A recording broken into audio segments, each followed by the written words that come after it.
গুজরাতের আহমেদাবাদে ভেঙে পড়ল এয়ার ইন্ডিয়ার যাত্রীবাহী বিমান। 242 জনকে নিয়ে বসতি এলাকায় ভেঙে পড়ে বোয়িং বিমান। দুর্ঘটনার কয়েক সেকেন্ড আগেই সিগন্যাল এসেছিল, তারপরে হঠাৎ কিভাবে ঘটল এই দুর্ঘটনা?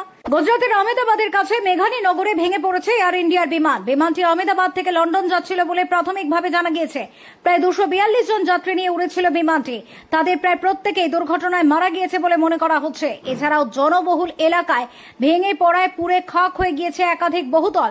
রাস্তার ধারে দাঁড়িয়ে থাকা গাড়িও পুড়ে ছাই। লোকালয়ে কেউ হতাহত হয়েছে কিনা এখনো পর্যন্ত সেই সংখ্যা স্পষ্ট নয়, যদিও একটি আবাসন থেকে 12টি মৃতদেহ উদ্ধারের খবর পাওয়া গিয়েছে।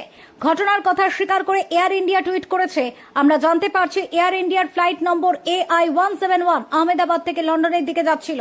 আমরা পাইলটের কাছ থেকে টেক অফের জাস্ট কয়েক সেকেন্ড পরেই লাস্ট সিগন্যাল পেয়েছিলাম। দুর্ঘটনার শিকার বিমানটি বোয়িং 7878 ড্রিমলাইনার ছিল।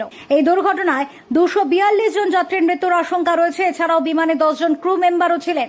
এয়ার ইন্ডিয়ার চেয়ারম্যান এন চন্দ্রশেখরন জানিয়েছেন, গভীর দুঃখের সাথে আমি নিশ্চিত করছি যে আহমেদাবাদ লন্ডন গ্যাটউইকে পরিচালিত এয়ার ইন্ডিয়ার ফ্লাইট AI-171 আজ একটি মর্মান্তিক দুর্ঘটনার শিকার হয়েছে।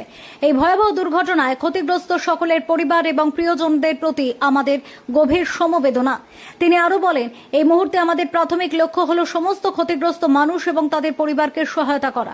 আমরা ঘটনাস্থলে জরুরি প্রতিক্রিয়া দলগুলিকে সহায়তা করার জন্য এবং ক্ষতিগ্রস্তদের প্রয়োজনীয় সকল সহায়তা এবং যত্ন প্রদানের জন্য আমাদের ক্ষমতার মধ্যে সবকিছু করছি।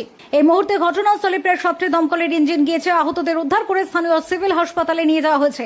ওই বিমানে অনেক যাত্রী ছিলেন, এমন খবর পাওয়া গেলেও ঠিক কতজন ছিলেন তা স্পষ্ট এখনো করা হয়নি।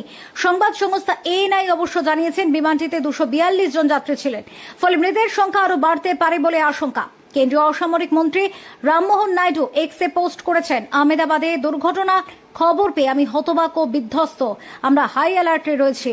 আমি ব্যক্তিগতভাবে পরিস্থিতি পর্যবেক্ষণ করছি এবং সমস্ত বিমান ও জরুরি প্রতিক্রিয়া সংস্থাগুলিকে দ্রুত এবং সমন্বিত পদক্ষেপ নেওয়ার নির্দেশ দিয়েছি। উদ্ধারকারী দলগুলিকে একত্রিত করা হয়েছে এবং ঘটনাস্থলে চিকিৎসা সহায়তা এবং ত্রাণ সহায়তা দ্রুত পৌঁছে দেওয়ার জন্য সর্বাত্মক প্রচেষ্টা চালানো হচ্ছে।